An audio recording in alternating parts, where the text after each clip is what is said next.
അവനവനെ ഒരു മൊണ്ടിയായി മാറി. അപ്പം എന്നെ കാണുന്നവരും ബന്ധുക്കളും മൊണ്ടിയതാ പറഞ്ഞു, മൊണ്ടിയതാ വരുന്നു എന്നിങ്ങനെ പറയുമായിരുന്നു. എൻ്റെ 3 വയസ്സ് മുതൽ എന്നെ അവർ ശബരിമലയിൽ കൊണ്ടുപോകാൻ തുടങ്ങി. അങ്ങനെ 36 വർഷം ഞാൻ ശബരിമല യാത്ര ചെയ്തു. 15 ദിവസം 20 ദിവസം വീട് പൂട്ടിയിട്ട് ഇങ്ങനെ അമ്പലങ്ങളിൽ ഈ ഇന്ത്യയിൽ എവിടെയൊക്കെ ഉണ്ടോ ആ അമ്പലങ്ങളിലെല്ലാം കൊണ്ടുപോയി. 13 എൻ്റെ ഭാര്യ പെട്ടെന്ന് ഒരു പനി വന്ന് ആശുപത്രി കൊണ്ടുപോയി മരിച്ചു. മദ്യത്തിൽ അടിമയായി. ഞാൻ മദ്യത്തെ അതിന് കൂട്ടുപിടിച്ചു. അതായിരുന്നു എൻ്റെ സുഹൃത്ത്.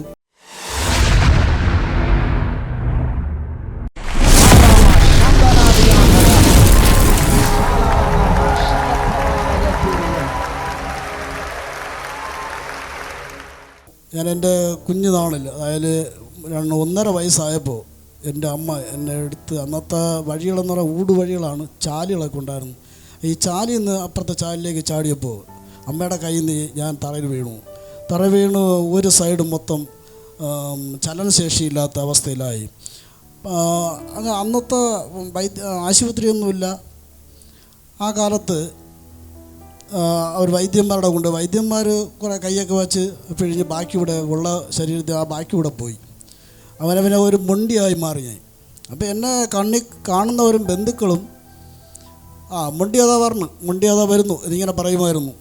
അങ്ങനെ പലതവണയായി അങ്ങനെ സങ്കടപ്പെട്ടും കരഞ്ഞും പല പ്രാവശ്യമൊക്കെ ആയിരുമ്പോൾ എൻ്റെ അച്ഛൻ ഒരു നേർച്ച ചെയ്തായിരുന്നു.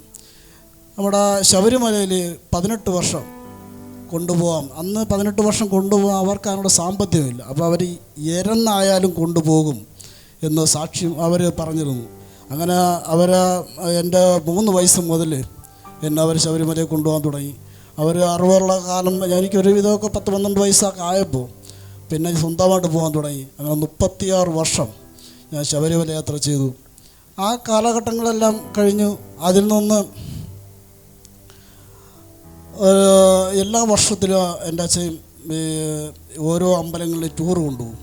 ടൂറെന്ന് പറഞ്ഞാൽ 2 ദിവസത്തെ ടൂറല്ല, 15 ദിവസം 20 ദിവസമാണ് ടൂർ കൊണ്ടുപോകുന്നത്. ടൂർ പോയിട്ട് വരുമ്പോൾ 2-3 ബസ്സിലാണ് പോകുന്നത്.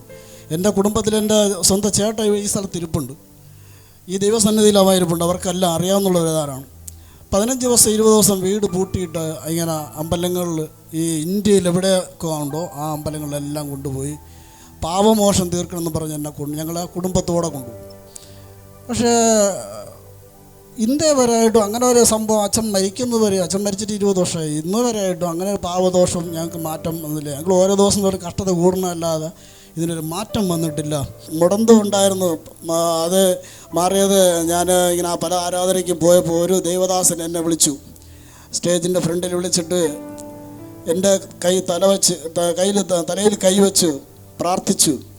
അങ്ങനെ ഒരു പ്രാർത്ഥിച്ചൊരു പകുതിയായപ്പോൾ എനിക്കൊരു ശബ്ദം നടുവിൽ നിന്ന് മാറിപ്പോയി. അതിനുശേഷം ഇത്ര 5-6 വർഷം കൊണ്ട് ഇപ്പം മുടന്തില്ല. 2013 എൻ്റെ ഭാര്യ പെട്ടെന്ന് ഒരു പനി വന്ന് ആശുപത്രി കൊണ്ടുപോയി മരിച്ചുപോയി. രാവിലെ 9 മണിക്ക് പോയി 12 മണിക്ക് മുമ്പേ മരിച്ചു. അപ്പോൾ ഞാൻ മാനസികമായിട്ടും ശാരീരികമായും തകർന്നു. എന്ത് ചെയ്യും, എങ്ങോട്ട് പോയിട്ട്, ഞാൻ അന്ന് വാടക വീട്ടിലാണ്, വീട് വെച്ച് കൊടുപ്പായിരുന്നു എൻ്റെ പണി. അപ്പോൾ അതെല്ലാം വിട്ട് വഴിയിലായി.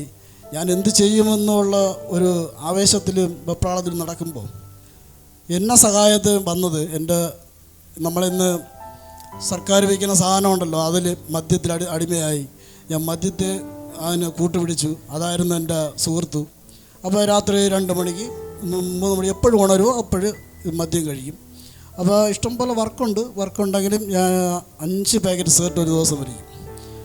5 പാക്കറ്റ് സിഗരറ്റ് 700-750 രൂപയ്ക്ക് മദ്യം ഇങ്ങനെ കഴിക്കുകയും കുടുംബമൊക്കെ നോക്കുന്നുണ്ടെങ്കിലും ഇത് ഒരു സൈഡ് പോയിക്കൊണ്ടിരുന്നു. പിന്നെ ആരെങ്കിലും കൂലിത്തല്ലിന് വിളിച്ചുകൊണ്ട് പോവും. ഇങ്ങനെയൊക്കെ ഉള്ള പരിപാടിയിലൊക്കെ പോയിക്കൊണ്ടിരിക്കുന്ന സമയത്താണ് ഇന്ന് എന്നെ വിവാഹം കഴിച്ച അവരുടെ ചേച്ചിയുടെ ഭർത്താവ് എന്നെ വന്ന് കാണുകയും ഇങ്ങനെ ഒരു ആലോചന പറയുകയും ചെയ്തു. അപ്പോഴേ എനിക്ക് താല്പര്യമില്ല. അപ്പോൾ ഞാൻ പറയാം, എനിക്ക് അങ്ങനെ ഇഷ്ടമല്ല, ക്രിസ്ത്യനുമായിട്ടുള്ള ഒരു ബന്ധവും എനിക്ക് വേണ്ട എന്ന് ഞാൻ പറഞ്ഞു. പക്ഷേ എന്നാലും അയാൾ എന്നെ കുറേ ഉപദേശിച്ചു. ആ സമയത്ത് ഞാൻ ചെവിക്കൊണ്ടില്ല. അപ്പോഴും ഞാൻ മദ്യപിച്ചിരിക്കുകയാണ്. അയാൾ എന്നെ ഇങ്ങനെ ചെയ്യാൻ പാടില്ല, അങ്ങനെയാണ് ഇങ്ങനെയാണെന്ന് കുറേ ഉപദേശിച്ചിട്ട് പോയി. പക്ഷേ എങ്കിലും ഞാനത് പെണ്ണ് വന്ന് നോക്കി ഇഷ്ടപ്പെടുകയാണെങ്കിൽ നിങ്ങൾ നടത്തരാമെന്ന് പറഞ്ഞു. ഞാൻ വന്ന് നോക്കി, എനിക്ക് ഇഷ്ടപ്പെട്ടു. അപ്പോൾ അവർ എല്ലാവരും കൂടെ നിന്ന് അവരെല്ലാം കൂടെ വന്ന് സഹകരിച്ചു, കല്യാണം നടത്തി, രജിസ്റ്റർ നടത്തി. ഞങ്ങളങ്ങനെ പോയിക്കൊണ്ടിരിക്കുമ്പോൾ ഇവർ ഓരോ ദിവസവും ഓരോ വാക്യം പഠിപ്പിക്കുമായിരുന്നു. അവർ പ്രാർത്ഥിക്കുമ്പോൾ ഞാൻ കൂടെ ചെന്നിരിക്കും. എനിക്ക് പ്രാർത്ഥിക്കാനൊന്നും അറിയത്തില്ല. അവരെ കൂടെ ചെന്നിരിക്കുകയും ഓരോ വാക്യം വായിച്ചാണ് ഞാൻ പണിക്ക് പോണത്. അപ്പോൾ കാലത്തും വൈകിട്ടും ഇത് വായിക്കുകയും അവരെ കൂടെ ഇരിക്കുകയും ചെയ്യും. അങ്ങനെ ആയി എനിക്ക് ഇതിലൂടെ ചേരുവാൻ കുറേശ്ശെ സാധിച്ചു. അപ്പോൾ ഞാനും അവരോട് പാടാനൊക്കെ ശ്രമിക്കുന്നുണ്ട്. വചനം വായിക്കുവാൻ പഠിച്ചു. അല്ലെങ്കിൽ ഞാൻ വായിക്കുന്ന മലയാളമൊക്കെ അറിയാമെങ്കിലും വായിക്കാൻ എനിക്കറിയത്തില്ല, ബൈബിൾ വായിക്കാൻ അറിയത്തില്ല. ഞാൻ അവരുടെ കൂടെ ഇരുന്ന് ആരാധനകളിൽ പങ്കെടുത്തു, പല കൂട്ടായ്മകളിൽ ഓടി നടന്ന് പങ്കെടുത്തു. അപ്പോൾ പിന്നെ എനിക്കൊരു ഇൻട്രസ്റ്റായി. പണി കഴിഞ്ഞ് വരുന്ന ഉടനെ എവിടെ ആരാധന ഉണ്ട് അവിടെ പോകും. അങ്ങനെയായി ഓടി നടന്നു. പെട്ടെന്ന് 2016 ഈ 21 ഉപവാസ പ്രാർത്ഥന നടത്തി. അതിൽ ഞാൻ ഇതൊക്കെ ആരാധനയ്ക്ക് പോകണമെങ്കിൽ സിഗരറ്റ് വലിക്കുന്ന ഒരു കുറവുമില്ല, മദ്യപാനം മാത്രമേ നിർത്തിയിട്ടുള്ളൂ. ഞാൻ ഈ കിള്ളിയിൽ ആരാധന 21 ഉപവാസ പ്രാർത്ഥന നടത്തിയപ്പോൾ ഡെൻസിൻ ഡാനിയൽ നടത്തിയ ആരാധനയിൽ പങ്കുചേർന്നു. പലിശയ്ക്ക് 15,000 രൂപ എടുത്തു വച്ചിട്ടാണ് ആരാധനയിൽ പങ്കെടുത്തത്. അപ്പോൾ എൻ്റെ വിചാരം ഇത് ഡെയിലി 1000 രൂപയെങ്കിലും ചിലവാകും എന്നാണ് എൻ്റെ വിചാരം. പക്ഷെ ഞാനത് ഈ പൈസ എടുത്തു വെച്ചിട്ട് ആരാധനയിൽ പങ്കെടുത്ത് 18 ദിവസമായപ്പം പിന്നെ സിഗരറ്റ് വലിക്കുന്നത് എനിക്ക് തോന്നുന്നില്ല. അല്ലെങ്കിൽ ഭാര്യയെ കാണാതെ ഒളിച്ച് പോയി വലിക്കും. പക്ഷേ ആ 18 ദിവസം കഴിഞ്ഞപ്പോൾ എനിക്ക് സിഗരറ്റ് വലിക്കണമെന്ന് തോന്നുന്നില്ല. എല്ലാ ദിവസവും ഞാൻ ഉപവാസപ്രാർത്ഥനയിൽ പങ്കെടുക്കും.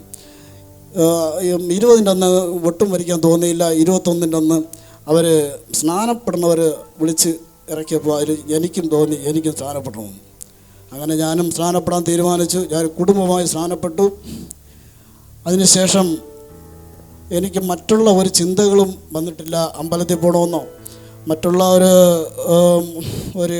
ഒന്നിനും പങ്കെടുക്കണമെന്നോ കൂലിത്തല്ലിന് പോകണമെന്നോ. എൻ്റെ വീട്ടിൽ വൈദ്യ ചികിത്സയും കളരിപിടുത്തമൊക്കെ ഉള്ളായിരുന്ന ഒരു വീട്ടിലുള്ളതാണ് ഞാൻ. അപ്പോൾ ആ ഒരു ബുദ്ധിമുട്ടും പ്രയാസങ്ങളൊക്കെ എനിക്ക് ഉണ്ടായിരുന്നു. കാരണം അവർ കളരി പഠിപ്പിച്ചിറങ്ങുമ്പോൾ അതിന് മദ്യം ഒഴിച്ചു വെച്ചാണ് കളരി അതിനെ മുഖിയാക്കുന്നത്. അപ്പോൾ അതിൽ നിന്നെല്ലാം മാറ്റം വന്നു. ഈ ദൈവത്തോട് വന്ന് ചേർന്നതിന് ശേഷം ഒരുപാട് മാറ്റങ്ങൾ വന്നു. എനിക്ക് എൻ്റെ മകളെ കല്യാണം കഴിച്ച് കൊടുക്കാൻ സാധിച്ചു. അവർ ആരും ഇന്നുവരെയും ദൈവസന്നിധിയിൽ വന്നിട്ടില്ല. അവരെല്ലാം ദൈവസന്നിധി വരണം അറിയുന്നു ഞാൻ ആഗ്രഹിക്കുന്നു. എന്നാലും ഞാൻ എല്ലാവരും കൂടെയും ചെന്നിരുന്ന് പ്രാർത്ഥിക്കും. അങ്ങനെ പ്രാർത്ഥിച്ച് എൻ്റെ അമ്മ 1 വർഷമാകുമ്പോൾ ബെന്തക്കോസ് പള്ളിയിലേക്ക് വന്നു ചേർന്നു. അമ്മ വരുമെന്ന് ഒരിക്കലും പ്രതീക്ഷിച്ചില്ല. കാരണം അമ്മ എന്ത് പറഞ്ഞാലും അതിന് ബഹളം ഉണ്ടാക്കിക്കൊണ്ടിരിക്കുക, അത് പറ്റില്ല, നീ പോയി നശിച്ച് അവിടെ ഞങ്ങളെ നശിപ്പിക്കാൻ നോക്കണ്ട എന്നാണ് അമ്മയുടെ വാചകമായിരുന്നു. പക്ഷേ അമ്മ ഇപ്പോൾ ദൈവസന്നിധിയിലേക്ക് വന്നു. ഇപ്പോൾ ബെന്തക്കോസിലേക്ക് വന്നു. അവർ ആരാധനയിലൊക്കെ പങ്കുചേരുവാനൊക്കെ കൂടെ നിൽക്കുന്ന എല്ലാ ഞായറാഴ്ച അവർ വരും. ഇപ്പോൾ ഒരു ദിവസവും മുടങ്ങില്ല. ഇന്ന് പോകണ്ട നാളെ പോകാമെന്ന് പറയാൻ പറ്റില്ല, അവർ പോവും. അങ്ങനെ ആ ഒരു അവസ്ഥയിലേക്ക് ദൈവം മാറ്റിയെടുത്തു. എൻ്റെ മക്കളും അതുപോലെ വരുമെന്നും ആഗ്രഹിക്കുന്നു. എൻ്റെ ബന്ധുമിത്രാദികളെല്ലാം അതുപോലെ വരണമെന്നും ഞാൻ ആഗ്രഹിക്കുന്നു. ദൈവം വിളിച്ചവൻ വിശ്വസ്തനെന്ന് പറഞ്ഞാൽ അവർ വിളിക്കും എന്ന് വിശ്വസിക്കുന്നു.